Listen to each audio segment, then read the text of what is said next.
Amen. Kamusta tayong lahat? I praise the Almighty Father, Yahweh, my Creator, for His loving kindness, for His graciousness, for His faithfulness, and forever He will take care of us.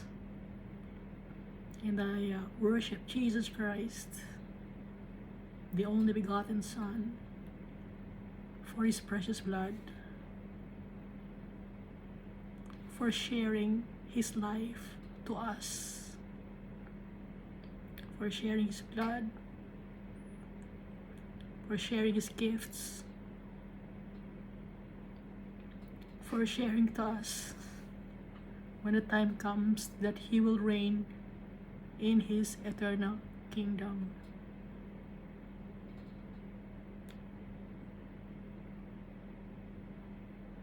Si Almighty Father, He works hand in hand with Jesus Christ and the Holy Spirit to save us from eternal damnation, to save our souls.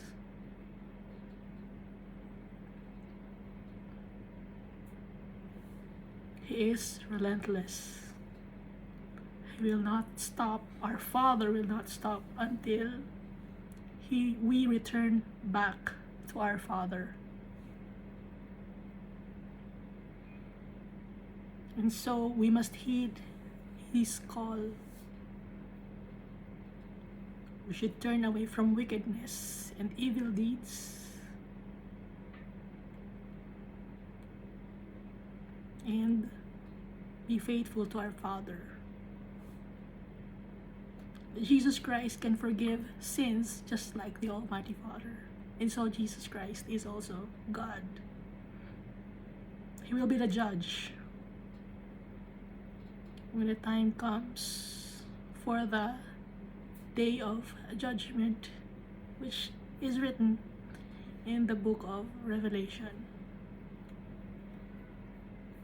And also, nakalagay din dito sa book of Jeremiah that Jesus Christ will judge the people.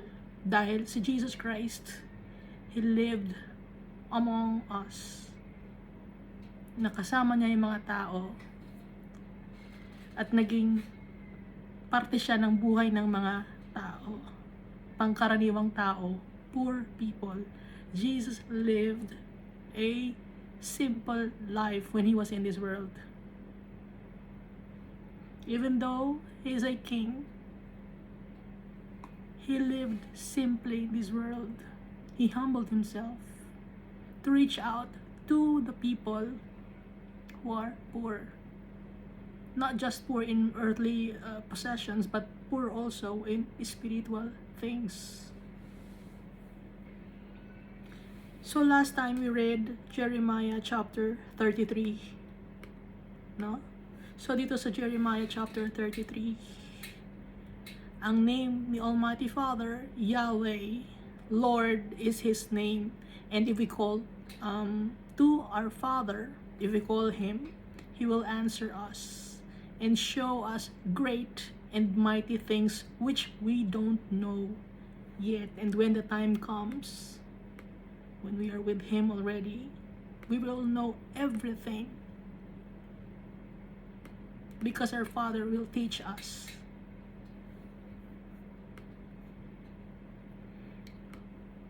Yung mga bagay na alam natin sa ngayon, shallow lang, mababaw lang. We haven't scratched the surface yet of the depth of the wisdom of our Father.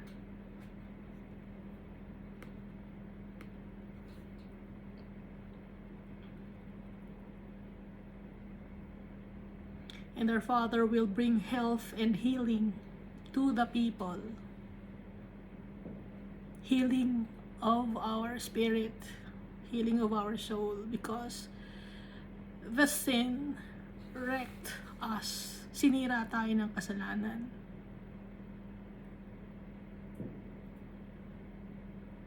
Sinira tayo ng mundo na to. And so our Father will renew our spirit. He will bring it to health and healing.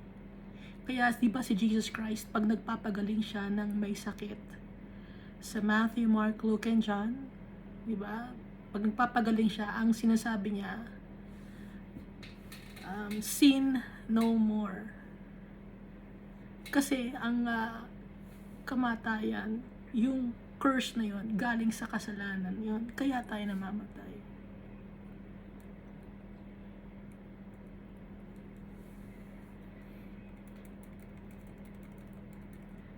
At nagsimula yung curse na yon nung si Adam and Eve. But kung hindi nagkasala, no, isipin natin kung hindi nagkasala si Adam and Eve, tayo nga hindi doon nagkakasala. Alin man sa atin, no? Lahat tayo.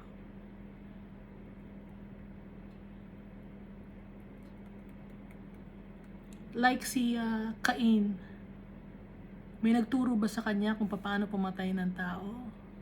Wala, di ba? Paano niya natutunang pumatay ng tao? Paano niya natutunang manakit ng tao?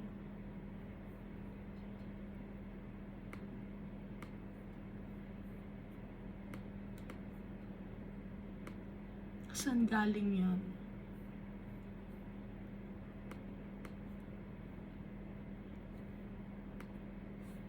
Galing yun sa kasalanan. Yung chismis, no? Yung paninirang puri, saan galing yun? Yung sasaktan natin ng kapwa-tao natin. Yung emotionally sasaktan natin, saan galing yun? Dahil madumi ang puso natin. May nagturo ba sa atin? Nakikita natin, ginagaya natin. At kung wala man tayong nakikita o ginagaya, nagkakaroon tayo ng galit sa puso natin. It's because of kasalanan.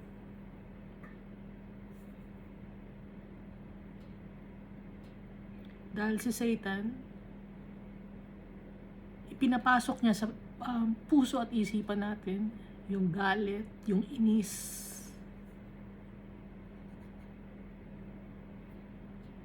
At ang ginagawa naman natin, iniinganyo natin, pinapadami natin yung kasalanan na yun.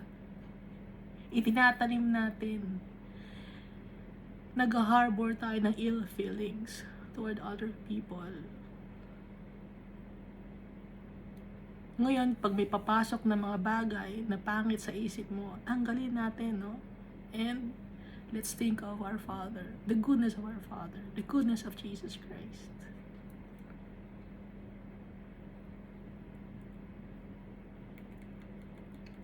So yung tao dito sa Judah and Israel, captured by the Babylonians, bondage. Naka-bondage sila o captive sila. Sa ngayon tayo, captive tayo ng kasalanan. Dito, bondage sila sa Babylon. Tayo nasa Babylon din.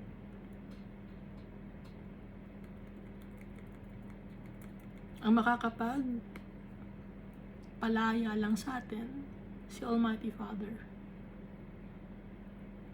Ibabalik niya sa atin ang land. Nagkakahiwa-hiwalay tayo.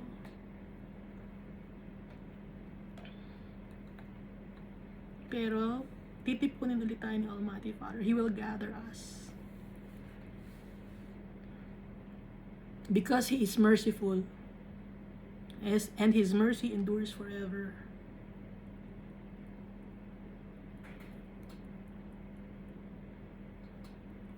So, magkakaroon ulit ng pagtitipon ang mga anak ni Almighty Father dito sa mundo, kasama na rin lahat ng sulok ng mundo, kasama na rin yung mga souls in heaven.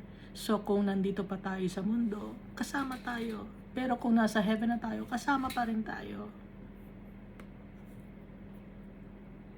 So verse 14 in Jeremiah chapter 33, Behold, the days are coming, that I will perform that good thing which I have promised to the house of Israel and to the house of Judah.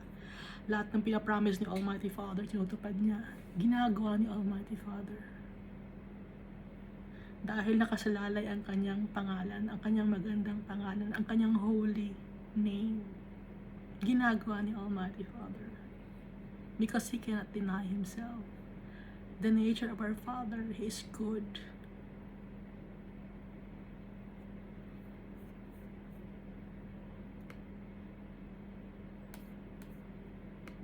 And so, the Almighty Father will send Jesus to us, a branch of righteousness.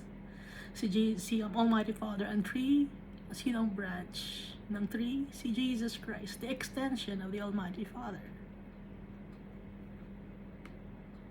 He will execute judgment and righteousness in the earth. So that means to say, Jesus will judge the people. If He will judge the people, then He is God, like the Almighty Father. So I urge you to read the Bible. Jesus Christ is righteous, just like the Almighty Father, and so we must be righteous as well. For now, unti-unti tayong binabago ni Almighty Father. If we have fear of our Father, if we humble ourselves, if we are remorseful of our sins. And si Jesus Christ, ang bridge natin kay Almighty Father. Wala na tayo ibang bridge. He's the only way. The one way. He's the way, the truth, and the life. Not your religious leaders. Not the saints. Not the people who died, but Jesus Christ is the only way, because He died and then rose again after 3 days. He's the firstborn of the Almighty Father.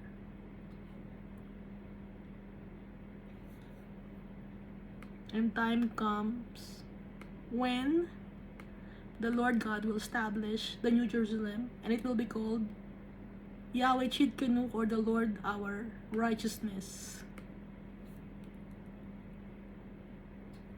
And we are the holy nation, a royal priesthood, the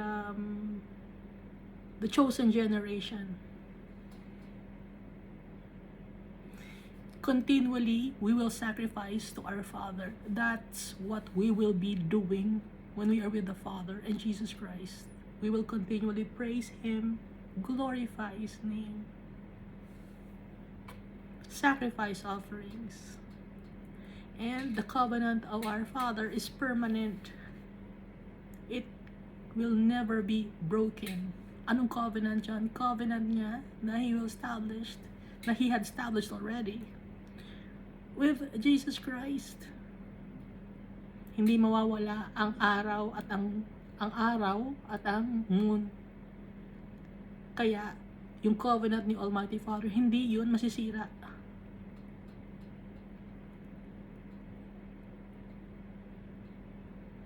Yung host of heaven, it cannot be numbered. It's numerous. And so tayo, numerous din tayo. Immeasurable. Nabasa naman natin, di ba, sa Book of Revelation. Saan nga sa Book of Revelation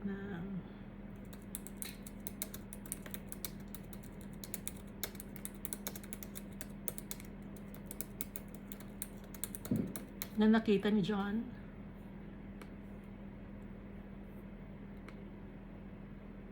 Hindi mabilang. And let's pray to our Father. Nakasama tayo doon.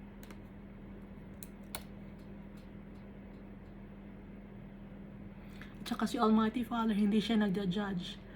Lahat ng pagja-judge, si Jesus Christ ang gagawa.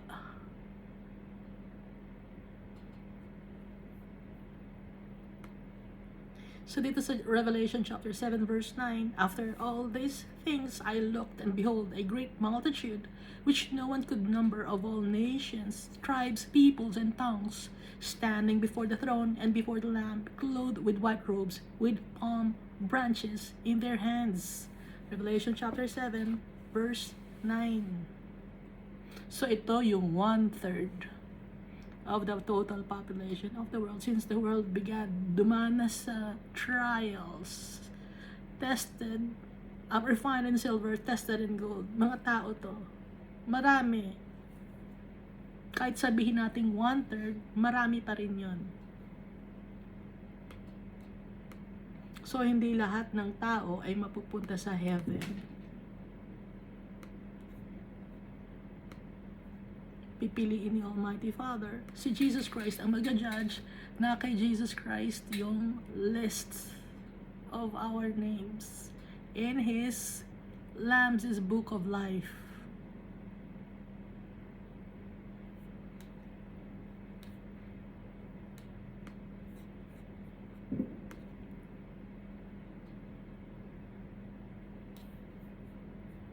So, hindi tayo magiging captives or bondage to sin and shame, because our Father will free us through the blood of Jesus Christ.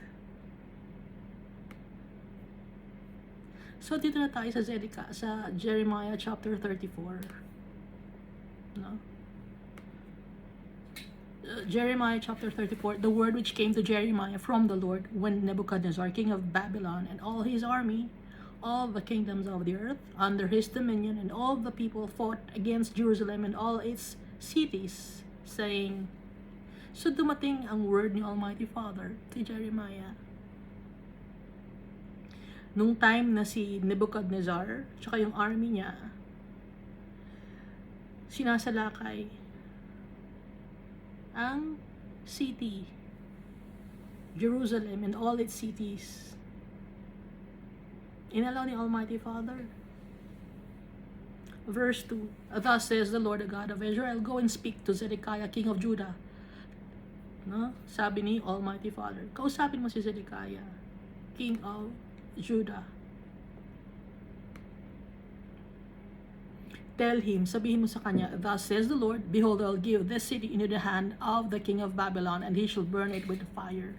Sabihin mo kay Zedekiah, na king of Judah, na itong city na to, Jerusalem, will be given into the hand of Nebuchadnezzar, and he shall burn it with fire. Susunugin ang Jerusalem. Verse 3, and you shall not escape from his hand, but shall surely be taken and delivered into his hand. Hindi ka makakatakas sa kamay ni Nebuchadnezzar. Sabihin mo kay Zedekiah yon.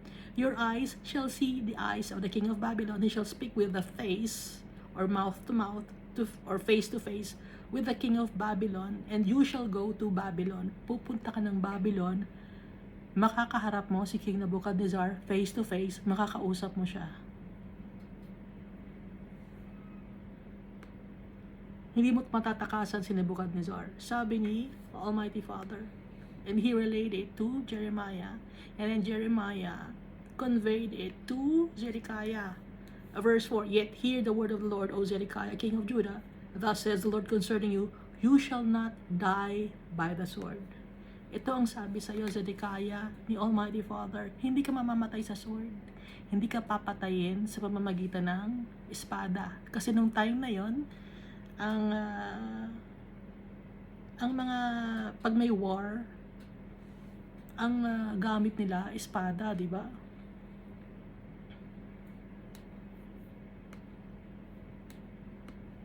Nagawa sa metal.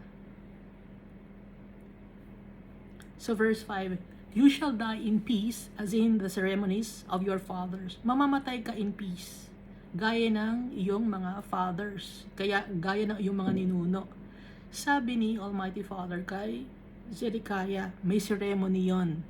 The former kings were before you, so they shall burn incense for you and lament for you, saying, alas, Lord, for I have pronounced the word, says the Lord. Ako na ang nagsasabi sa iyo, mamamatay ka in peace. May mga ceremonies gaya ng mga fathers mo or forefathers mo or ancestors mo na dati silang mga king, namatay sila with ceremonies. And they shall mourn for you. They will lament for you. Magluluksa sila sa iyo. Verse 6, then Jeremiah the prophet spoke all these words to Zedekiah, king of Judah. Lahat ng sinabi ni Almighty Father, nire-relay ni Jeremiah kay Zedekiah. Kasi hindi makakausap ni Zedekiah si Almighty Father, kaya si Jeremiah ang prophet. Dahil si Jeremiah, malinis siya. Kaya ang kailangan ni Almighty Father na makausap, malinis na tao. Ngayon kung wicked na tao, hindi maririnig ng tao na yun ang boses ni Almighty Father. Kaya si Zedekiah, ang ginagawa niya lagi, nagpe-pray siya. Sinusunod niya ang gusto ni Almighty Father. And so, he is clean and righteous in the eyes of the Almighty Father. Kaya nakakausap ni Jeremiah si Almighty Father. But Jeremiah naman, he relays the message to Zedekiah and to the people. Kasi pag si Zedekiah ang kakausapin ni Almighty Father, hindi maintindihan ni Zedekiah. Wicked si Zedekiah and the people. Kaya may mga prophet na pinipili si Almighty Father. Verse 7, when the king of Babylon's army fought against Jerusalem and all the cities of Judah that were left, against Lachish and Azekah, for only these 45 cities remained in the cities of Judah. Ang natira na lang na city sa Judah ay Lachish and Azekah. Kasi yung ibang mga cities sa Judah, sinira na, sinunog na. So ang natira na lang yung Lachish and Azekah. For only these 45 cities remained in the cities of Judah. Yung pa lang ang hindi nasasakop, yung Lachish and Azekah. Verse 8. This is the word that came to Jeremiah from the Lord, after King Zedekiah made a covenant with all the people who were at Jerusalem to proclaim liberty to them. Ito naman yung dumating na word kay Jeremiah from the Almighty Father. Pagkatapos ni Zedekiah mag-proclaim ng covenant or treaty or pact with the people na nasa Jerusalem na mag-proclaim ng liberty or pakawalan ang mga tao. To proclaim liberty to the people. That every man, verse 9, that every man should set free his male and female slave. So, ang mga tao, hindi lang baka sabihin ninyo mga black people lang ang naging slaves. No. Hebrews, naging slave tayo. Naging slave tayo.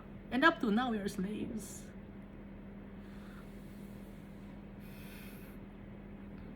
Ang mali lang is merong slave mentality ang ibang mga tao. Pero up to now, we are slaves. Kaya netong time na to, merong Hebrew sila, pero meron silang slave na Hebrew din. Kalahi nila. No? That every man should set free his male and female slave. Yun ang utos ni Zedekiah. Palayain lahat ng mga male and female slave. A Hebrew man or woman, that no one should keep a Jewish brother in bondage. Pag Hebrew, ibig sabihin Jew. Pag Jew, from Judah. So, lahat ng mga tao doon ng mga mayayaman, meron silang mga slave. Kaya nagkakaroon sila ng slave kasi may mga taong mahihirap na taga-Judah na Hebrew sila. Hindi naman lahat ng Hebrew pantay-pantay sila sa society. May mga nangangailangan ng mga Hebrew, kaya ang ginagawa ng mga nangangailangan ng mga Hebrew na slave, nagiging slave sila dahil kailangan nilang kumain. Kulang sila. Ngayon, nag-proclaim si Zedekiah na pakawalan lahat ng mga brother nila na Jewish na naging slave. Verse 10. Now when all the princes and all the people who had entered into the covenant, ngayon, nakisali sa covenant or sa treaty or sa pact or sa contract, yung mga princess, pag sinabing princess, ibig sabihin mayaman, okay? Mga, kung sa mga yun, mga duchess and duke, mga ganon. Ha? At saka yung mga nasa upper echelon of the society. Saka lahat ng tao who had entered into the covenant heard that everyone should set free his male and female slaves. Narinig nila na dapat pakawalan ang male and female slaves. That no one should keep them in bondage anymore. They obeyed and let them go. So ang ginawa ngayon ng mga nasa high society na meron silang mga slaves na Hebrew na kapatid nila, pinakawalan nila. Kasi yun, kasali sila sa covenant or sa usapin sa utos ni Zedekiah na pakawalan ang kanilang mga slaves na brother nila, nakapareho nila ng lahi.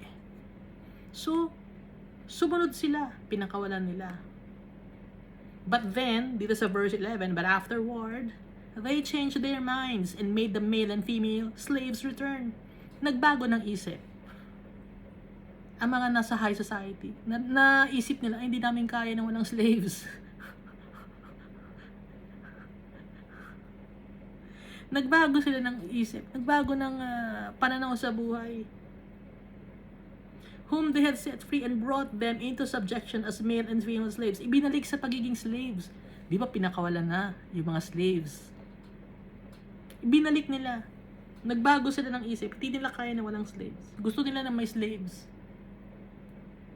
Kasi ano rin yun, status quo din yun. Pag may slaves ka, ibig sabihin, angat ka sa mga tao. Dahil yung ibang mga tao, walang slaves. Ikaw meron kang mga utusan.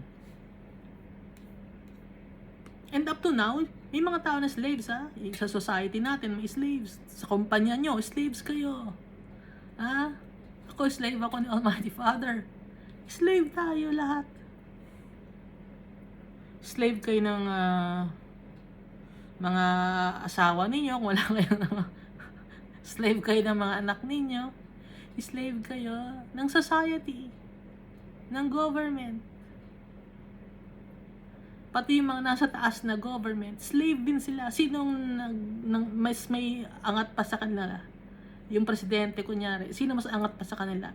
Yung nagro-rule sa lahat ng mga countries. Yung meron silang, di ba? United country, nag-unite sila, di ba? So, sinusunod ng presidente yon. Yung kasali sila sa United Nations, sinusunod ng presidente yon. Yung may mga worldwide organization, sinusunod ng presidente yon. Example, kaya di ba nagkaroon tayo ng gamot? Sinunod ng presidente yon. Dahil yun ang utos sa presidente. Kaya nagkaroon ng gamot ang lahat ng tao sa mundo, nilagyan ng gamot ang kanilang mga katawan, pero hindi ako nagpalagay ng gamot. Naging compliant ang mga tao. Kasi slaves.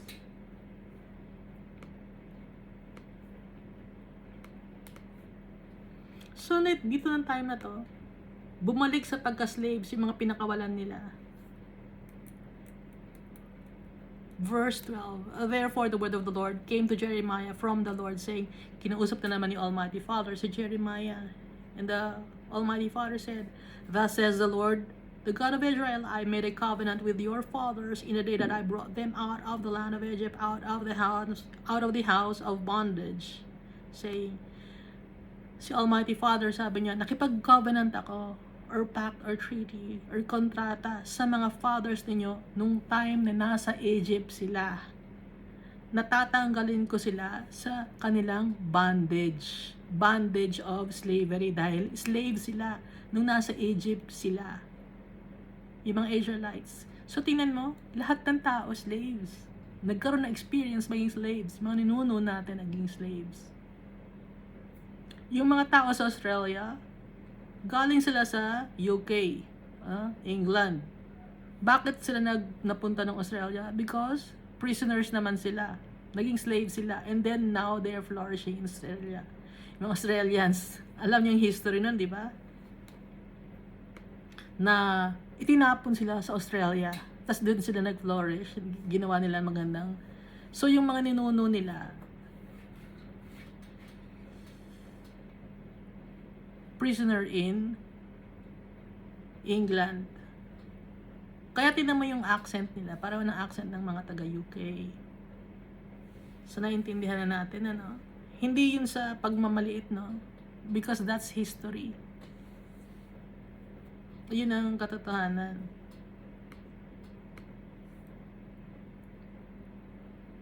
Kaya lahat tayo dumaan sa ibaba.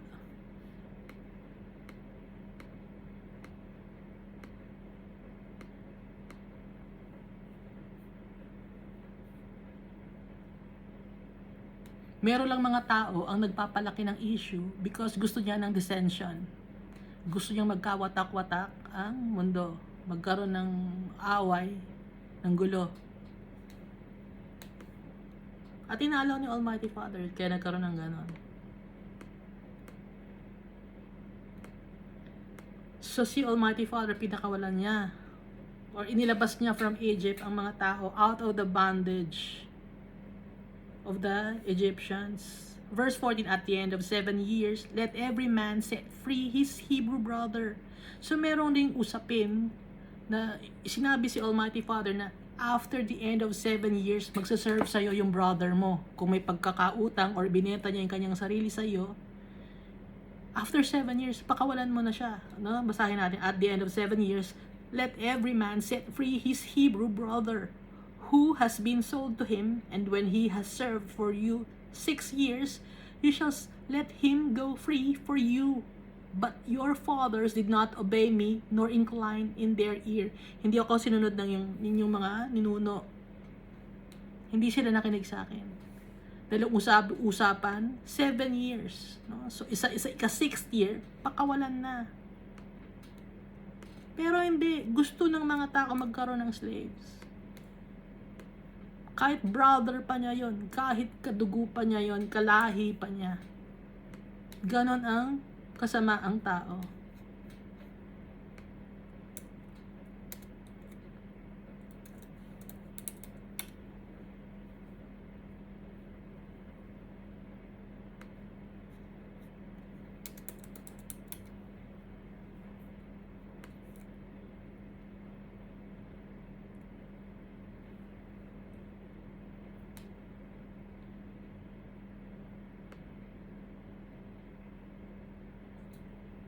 Nakalagay yun sa Exodus chapter 21. If you buy a Hebrew servant, he is to serve you for 6 years. But in the 7th year, he shall go free without paying anything. Yun ang usapin.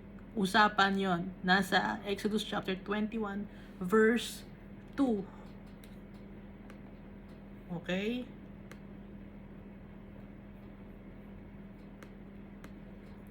Napakakawalan. Verse 15.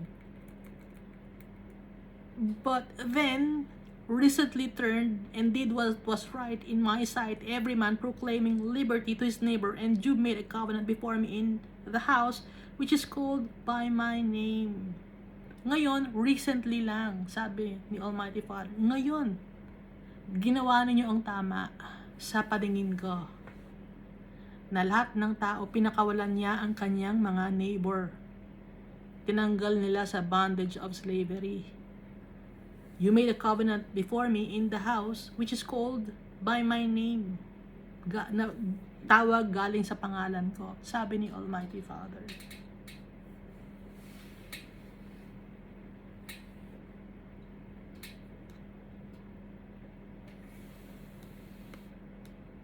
Verse 16. When you turned around and profaned my name, dinumihan niyo ang pangalan ko.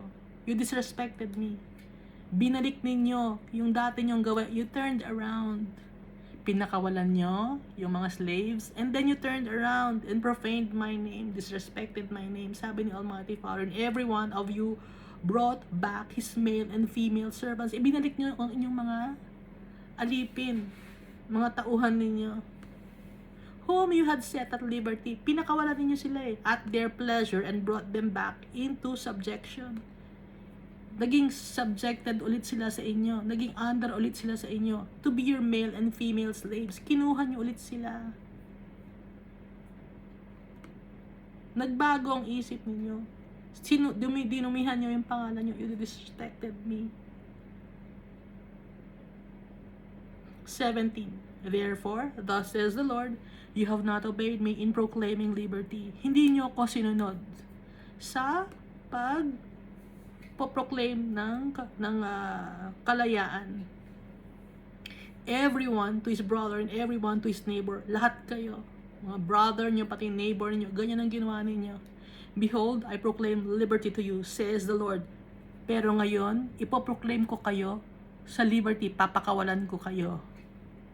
Papakawalan ko kayo sa sword, sa famine, and sa pestilence. And I will deliver you to trouble among all the kingdoms of the earth. Sa buong mundo, mahihirapan kayo.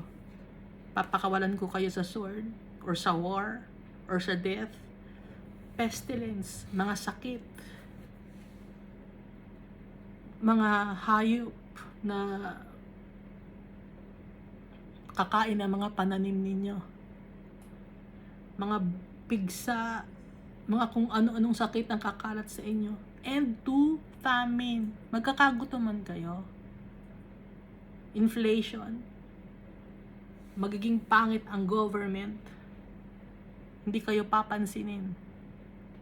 And I will deliver you to trouble among all the kingdoms of the earth. Sa buong mundo, magkakaroon kayo ng problema. Sabi ni Almighty Father. Verse 18, and I will give the men who have transgressed my covenant, who have not performed the words of the covenant which they made before me, when they cut the calf in two and passed between the parts of it. Anong ibig sabihin nito? Ibibigay ko sa mga tao yung kanilang mga kasalanan. Ibabalik ko sa kanilang mga kasalanan. Dahil yung covenant, yung kontrata, o yung usapin, hindi ninyo sinunod. At ano ang ginawa ninyo? When they cut the calf into and passed between the parts of it. Ano yung cut the calf into? You partook of the sins of the people. Nakihati kayo ng kasalanan. Ginawa ninyo lahat. Pare-pareho kayo, hati-hati kayo ng kasalanan. Ginawa ninyo. Nakisosyo kayo. Ibig sabihin nun, when you cut the calf into and passed between the parts of it. Hindi lang isang tao ang gumawa, kundi lahat kayo, naggayahan kayo.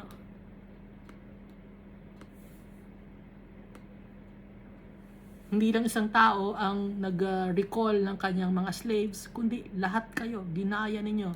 And so, verse 19, the princes of Judah, the princes of Jerusalem, the officers or the eunuchs, the priests, and all the people of the land who passed between the parts of the calf.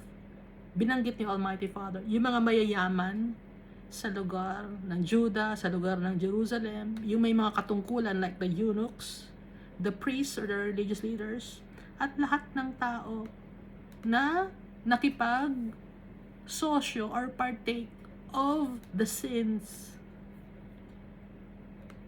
Paparusahan ni Almighty Father. Verse 20, I will give them into the hand of their enemies. Ibibigay ko kayo sa kamay ng inyong mga kalaban and into the hand of those who seek their life. At doon sa mga tao na gusto kayong patayin. Their dead bodies shall be for meat for the birds of the heaven and the beasts of the earth. Ang kanilang mga katawan na patay, magiging pagkain ng mga hayop, ng mga birds, tsaka ng mga animals.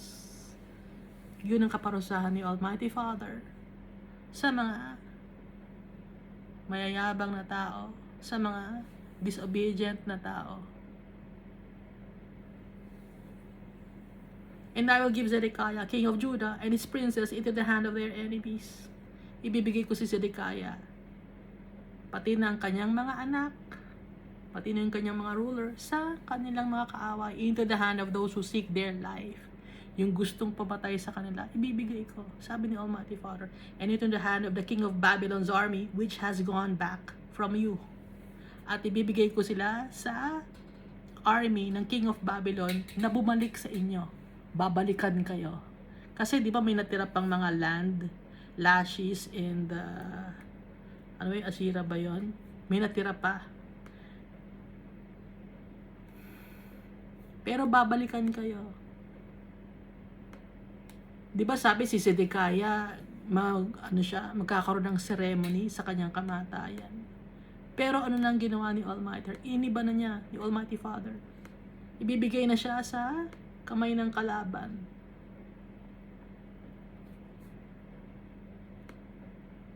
Behold, I will command, says the Lord, and cause them to return to this city.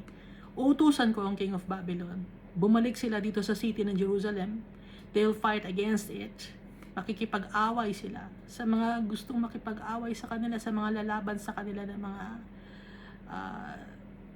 Judah, mga tao sa Judah, I'd take it and burn it with fire. Susunugin ng Jerusalem. And I'll make the cities of Judah a desolation without inhabitant. Ang gagawin ko sa Judah, magiging desolate, barren, and without inhabitant. Mawawala ng tao. Yun ang parusa ni Almighty Father sa mga disobedient people. Our Father is for justice. He is for truth. Pero pag disobedient ka, pinapakita ni Almighty Father ang kanyang galit. Our Father loves us so, and that's why He wants us to learn. And now, nandito sa Bible to, it's not only for those people at that time, no, nung time ni Jeremiah. It is for us to learn, for us to understand the message of our Father, to obey Him.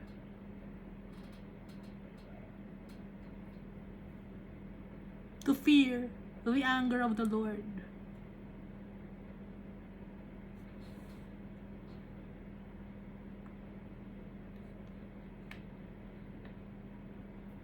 Natutuwa ba kayo pag nagagalit si Almighty Father?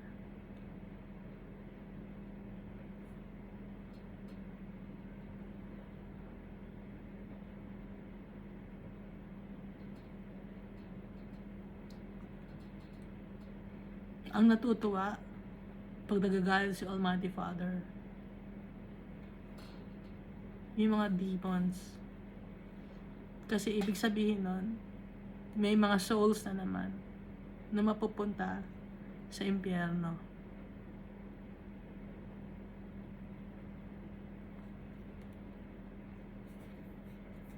Dahil sa katigasan ng ulo ng mga tao, tinutuwid tayo ni Almighty Father.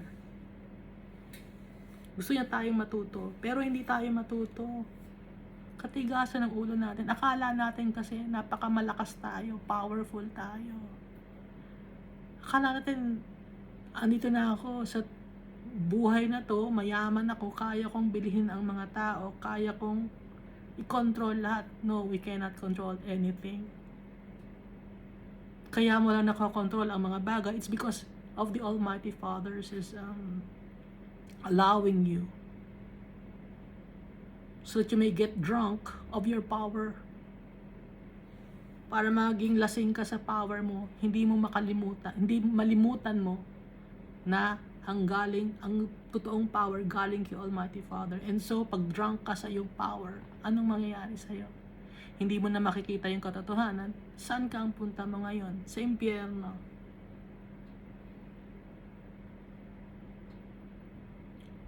Huwag natin pagtiwalaan yung sarili natin. Dahil tayo, makasalanan tayo. Ang pagtitiwalaan natin yung tatay natin.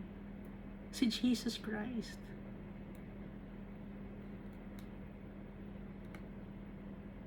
Huwag natin pagtiwalaan yung ibang mga tao. Dahil yung ibang mga tao, gusto rin ikaw bumagsak.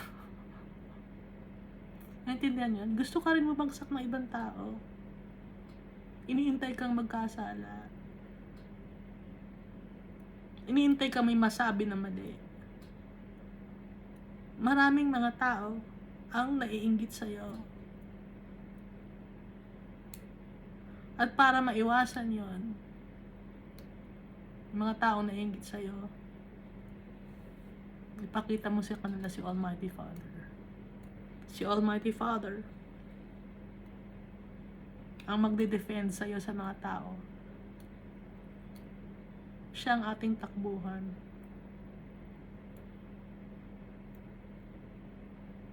Alam ko yung sinasabi ko. Minsan, akala mo may kaibigan ka. Hindi mo alam ang isip ng tinatrata mong kaibigan. Pero kay Jesus Christ, meron tayong kaibigan na truthful and faithful sa atin. Si Almighty Father, truthful and faithful sa atin. Hindi tayo sasaktan. Yung ibang mga kaibigan natin, gusto tayong gamitin. Gusto tayong lokohin. selfishness, greediness of the people.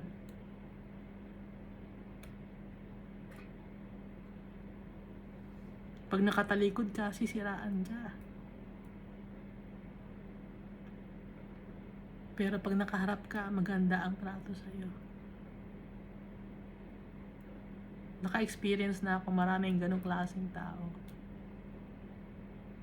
Pero pag mag-isa ka na lang, asa na ang mga kaibigan mo? Kaya ang kaibigan natin, si Jesus Christ, si Almighty Father. Hindi tayo iiwan. Hindi natin kailangan ng validation ng mga tao. Nagustuhin tayo ng mga tao. Dahil yung mga taong yun, hindi rin nila gusto yung sarili nila.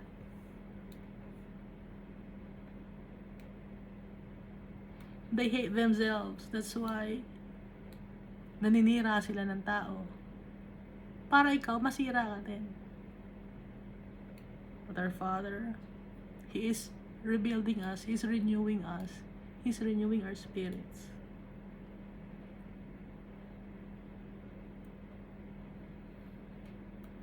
Ayaw ni Almighty Father na maging slave tayo to sin. May mga tao na i-encourage ka, ito ang gawin natin. Gumawa tayo ng ganito. Okay yan. Manloko tayo. Ganon. Si Almighty Father, gusto niya lagi truth and righteousness and justice. So, umpisahan natin to, no? Jeremiah chapter 35. The word which came to Jeremiah from the Lord in the days of Jehoiakim, the son of Josiah, king of Judah, saying, Go to the house of the Rechabites. Speak to them and bring them into the house of the Lord, into one of the chambers, and give them wine to drink.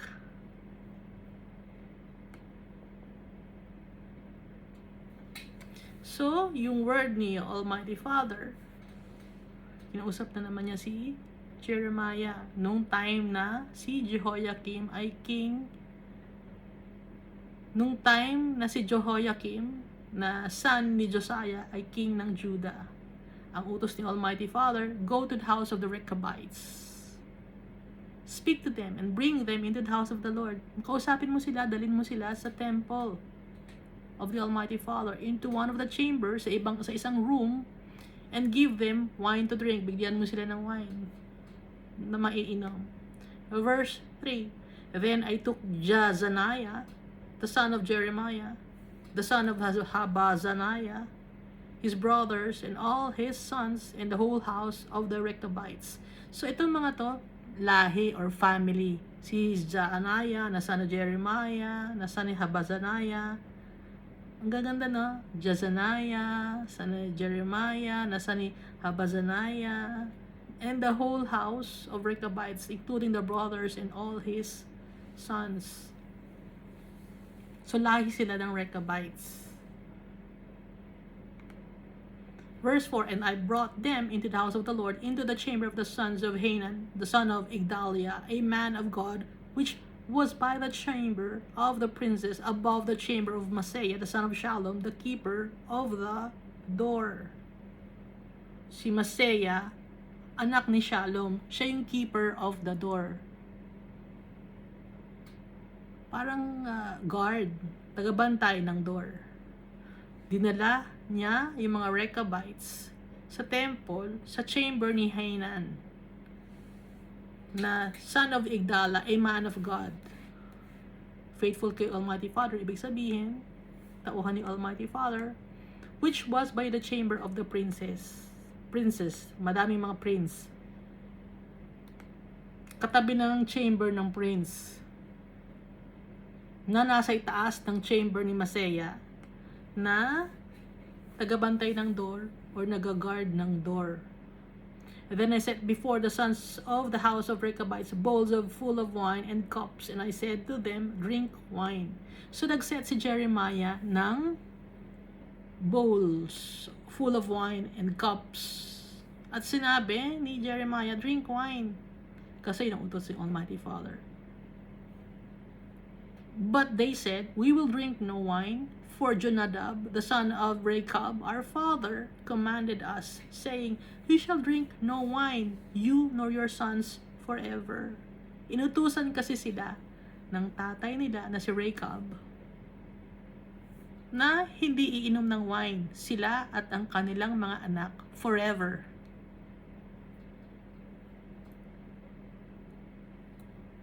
So sinunod nila yan, kaya hindi sila iinom ng wine.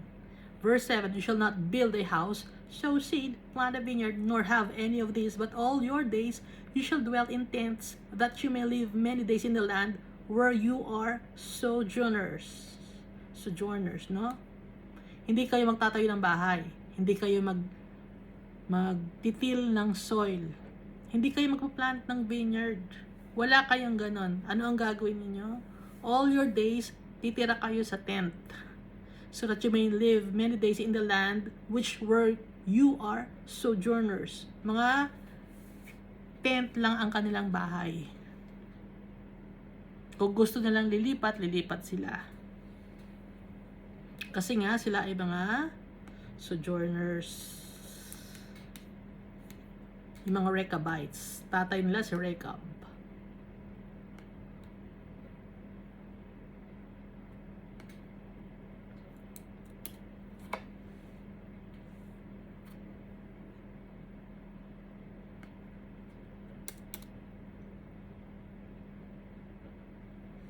Pag sinabing mga sojourners, mga pilgrims, travelers, wanderers,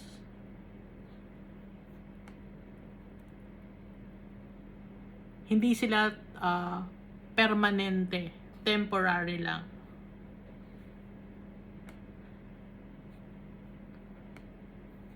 Ang mga Rechabites. Thus we have obeyed the voice of Jonadab, the son of Rechab, our father, in all that he charged us to drink no wine all our days, we, our wives, our sons, and our daughters. So silang lahi, hindi sila iinom ng wine.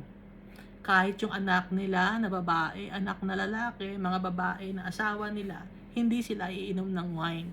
Dahil yun ang pinag-utos ni Rechab, at yun din ay pinas down ni Rechab sa kanyang anak na si Jonadab.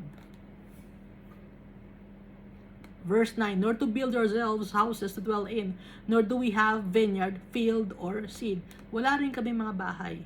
Tent ang bahay namin. Hindi rin kami nagtatanim. Wala kaming seed, wala kaming pagmamaaring lupain, wala kaming field. Verse 10, yun yung mga Rechabites. Verse 10, But we have dwelt in tents and have obeyed and done according to all that Jonadab, our father, commanded us. Pero, lahat ng mga sinabi ng aming father na si Jonadab, sabi ng mga Rechabites, sinunod namin, ginagawa namin. They diligently obeyed Jonadab, their father. So verse 11, But it came to pass, when Nebuchadnezzar, king of Babylon, came up into the land, that we said, Come, let us go to Jerusalem, for fear of the army of the Chaldeans and for fear of the army of Syrians. So we dwell at Jerusalem.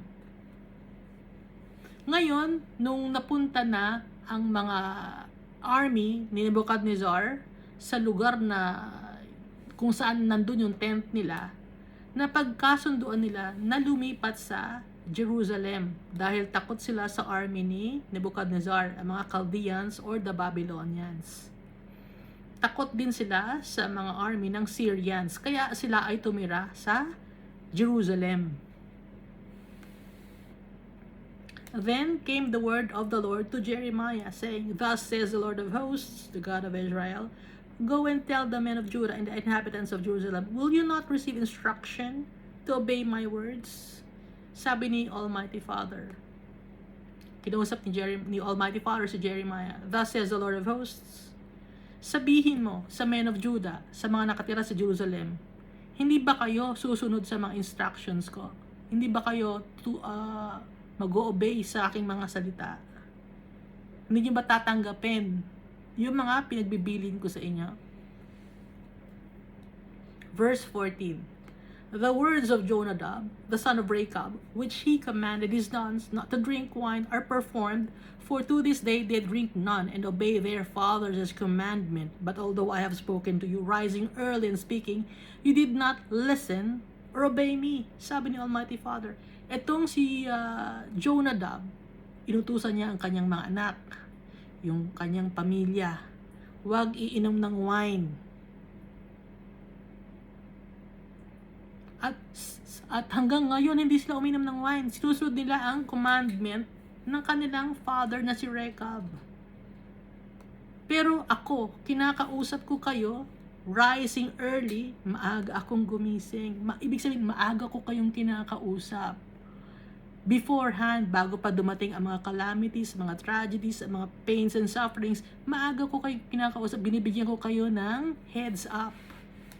Pero hindi kayo nakikinig sa akin, hindi ninyo ako sinusunod, sabi ni Almighty Father. I have also sent to you all my servants, the prophets. Ipinadala ko rin sa inyo lahat na ng mga servants ko, yung mga prophets ko. Ang dami ng prophets dito, no? Na basa ba natin? Si Jeremiah, Haggai, Zechariah, Malachi. Dito lang sa Judah, no? Si Habakkuk, Ezekiel, Isaiah, Micah, Joel, Obadiah, Hanani, Shemaiah, si Nathan, si Samuel. Ang daming prophets ni Almighty Father.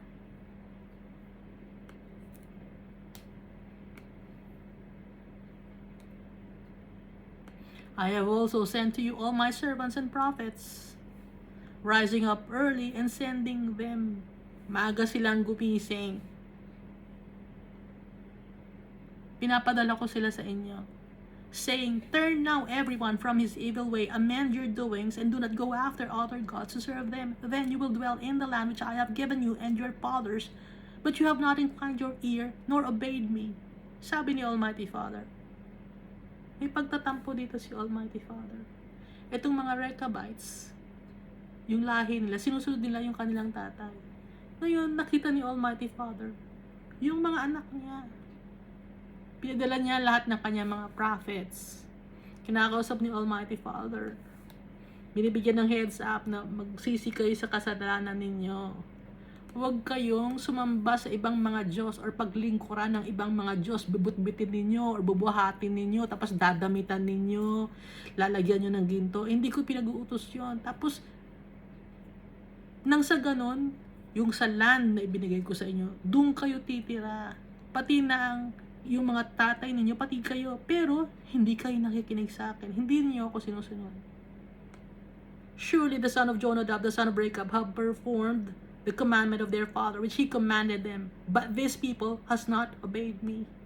So, kinumpare ni Almighty Father, yung anak ni Rechab na si Jonadab, ginagawa niya yung commandment ng kanyang father na si Rechab. Pero, si Almighty Father, yung mga anak niya, hindi sinusunod siya. Verse 17, therefore, thus says the Lord God of hosts, the God of Israel, behold, I'll bring on Judah and all the inhabitants of Jerusalem all the doom that I have pronounced against them. Paparusahan ni Almighty Father ang mga tao. All the doom that I have pronounced against them. Ano ba yung mga doom? War, famine, calamity. Gagawin ko yon. Because I have spoken to them, but they have not heard. I have called to them, but they have not answered. Lagi ko silang tinatawag, kinakausap. Hindi sila sumasagot, hindi sila nakikinig. Ayaw nilang sundin ang mga directives ko. Sabi ni Almighty Father. Verse 18, and Jeremiah said to the house of the Rechabites, thus says the Lord of hosts, the God of Israel, because you have obeyed the commandment of Jonadab your father, and kept all his precepts, and done according to all that he commanded you. Therefore, thus says the Lord of hosts, the God of Israel, Jonadab, the son of Rechab, shall not lack a man to stand before me forever. Naintindihan ninyo? Yung mga Rechabites, sinusunod nila yung kanilang tatay. Obedient, diligently following the instructions of their father. na-amaze si Almighty Father sa mga anak ni Jonadab dahil sinusunod nila ang commandment ng kanilang mga tatay, ng kanyang tatay na si Jonadab, yung mga Rechabites. Pati pag-drink ng wine, pati ang hindi titira sa isang lugar, kundi sa tent lang titira, kaya wala silang lupain. Kaya ang sabi ni Almighty Father, hindi mawawalan ng tao si Jonadab na anak ni Rechab na tatayo sa presence ni Almighty Father forever. Promise ni Almighty Father yon sa lahi ni Rechab kay Jonadab. Pag nag-promise si Almighty Father, ginagawa niya. So up to now, merong mga lineage from Jonadab na nakakasama si Almighty Father, na nakakatayo sa harap ni Almighty Father up to now. Because pag nag-promise si Almighty Father, ginagawa niya yon. Dahil itong mga Rechabites, nakita niyang obedient. Kahit hindi nila alam ang reason, they just obeyed.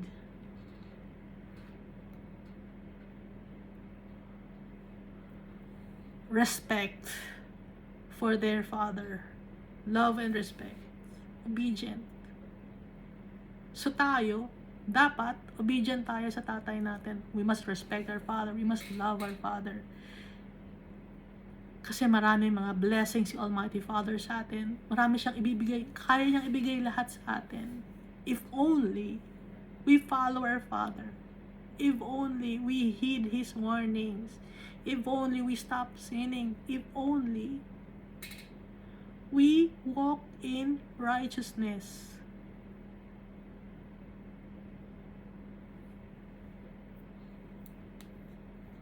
Lahat ng mga promise ni Almighty Father, He will fulfill.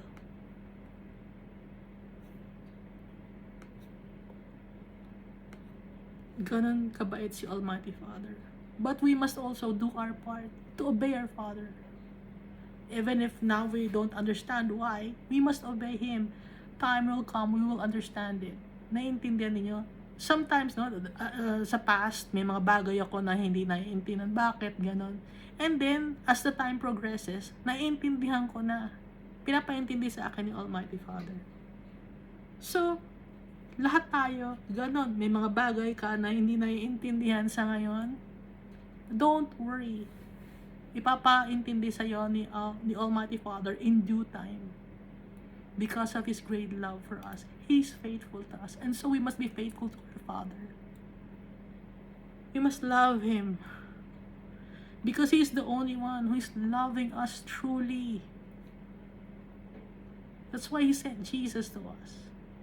Hindi ko alam kung paano ko pa i-reiterate yung love ni Almighty Father. Nakikita niyo naman yung pagmamahal ni Almighty Father sa atin. All the things that we can see in this world, it's the Almighty Father's creation for us. And yet we are neglecting our Father, disobeying our Father, hurting people. Due to greediness, selfishness, ambitions, nanapak tayo ng tao. Gusto natin ng gulo because of power, fame, and money. Kay Almighty Father, baliwala yung mga bagay na yun. He wants us to obey Him, to follow Him, to walk in righteousness, to trust in Jesus Christ. Ask Jesus to forgive us of our sins by His precious blood.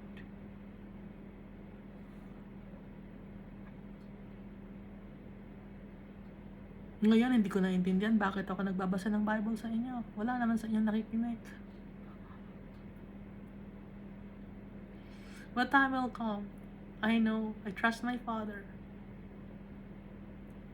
I trust my Father.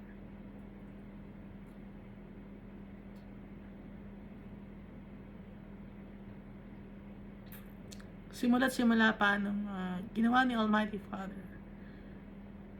Ang mundo na to, faithful na siya sa atin.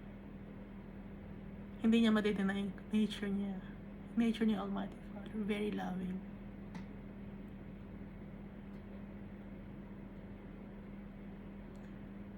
Kaya, bumalik na tayo sa tatay natin.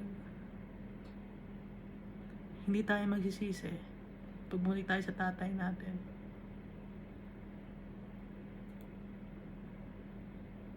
Thank you, and God loves us all so much.